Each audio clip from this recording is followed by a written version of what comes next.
Name's Paul Harris, 17th Legislative District Representative. I'm a freshman legislator. I'm from Vancouver, Washington. I think one of the biggest issues that caused me to run to become a state legislator have been undue regulations on businesses. I was a manufacturer and distributor of paint for about 30 years. When I was up in Olympia this session, I actually went to one of my counterparts on the other side, to the Democrat. We were discussing B&O tax and the impact it has and what a small business pays in taxes.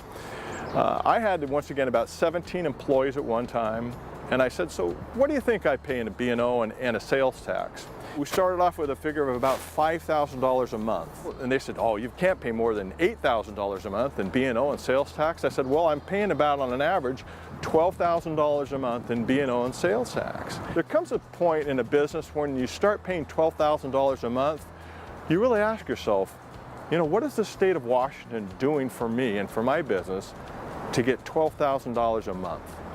As we look at policies, I think the most important thing we can do is to look how it's going to impact not only ourselves, but our constituents, businesses, schools, public departments and public facilities.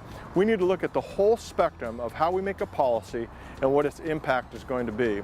I think too often in the past, we've almost dealt like we're in a closed room or a vacuum and don't really realize what impact policy can have. We are one of the most trade-dependent states in the country. As we've seen in this last really difficult recession that we're going through, that almost all segments of the market have suffered. Although the airline industry now is doing better and other economies are doing better, our farmers are doing better, wheat prices are extremely high, and certain segments are doing well. If we were strictly into one line of business, boy, it would really be difficult. So having diversity is extremely important in this economy.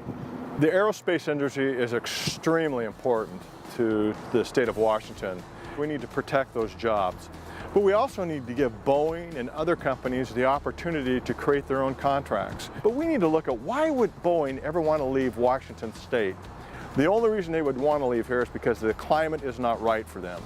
So as you can see the bridge in the background, the bridge is very important to transportation in the 17th District.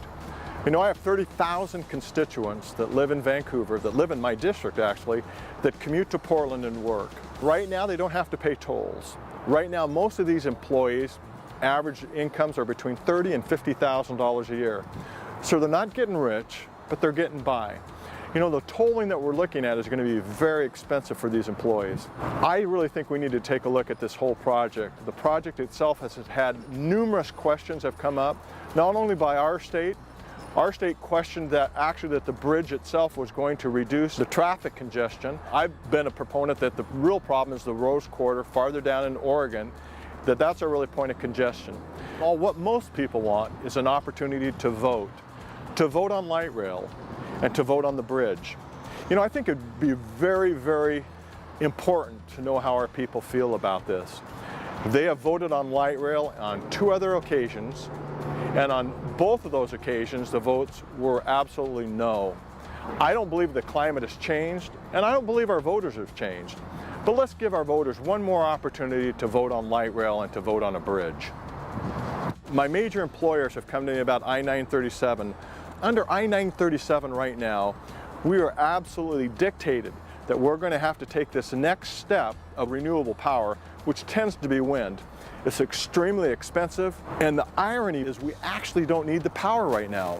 We don't need new power resources for about 6 to 8 years.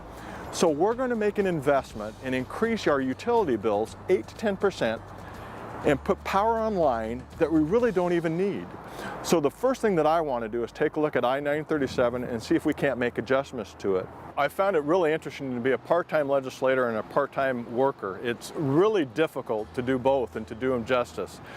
When I come home, typically what I do is I work 3 days a week at my normal job, or 4, and I work on the legislative stuff as people call. I've met with numerous businesses. Typically every week I meet with 2 or 3 businesses and always 2 or 3 constituents. And normally it's discussing pertinent issues of either regulations or helping an individual with a specific need that they have with the state. Lately it's been dealing with a lot of people who have lost certain little benefits with the state as we've had to make some difficult decisions and difficult cuts. Let's get Washington working again.